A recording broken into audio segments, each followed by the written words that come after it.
Here's one of the most disgusting habits from the Middle Ages. In 1533, at the coronation of Anne Boleyn as Queen of England, she smiled gracefully, raised her glass, and twirled her gown. But no one saw what was hidden beneath it. Two maids, one holding a bowl, the other holding a cloth, ready to handle her needs right there during the ceremony. And that was just the beginning. At the time, nobles imported human excrement from other countries to brush their teeth. Aristocrats ate with utensils covered in rust. Some kings even received their advisors while undergoing enemas in public. Versailles, with all its glittering luxury, was in reality nothing more than an open-air cesspit. At its height, it held more than 36,000 people and only 29 toilets.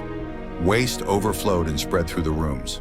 The queen, worried about hygiene, eventually closed the toilets, but that only made things worse. Noble women in huge hoop skirts relieved themselves in dark palace corners, most without underwear. Everything was then dumped into the river. Centuries later, that river dried up and became one of London's most famous streets, Fleet Street. And the French? They built massive walls around their cities and threw their waste over them. But in times of war, those mountains of waste became ladders for their enemies to climb. Even centuries later, the traces of those habits are still hidden in the streets we walk today. Makes you wonder, if this was normal for nobles back then, what habits from our time will shock people in the future?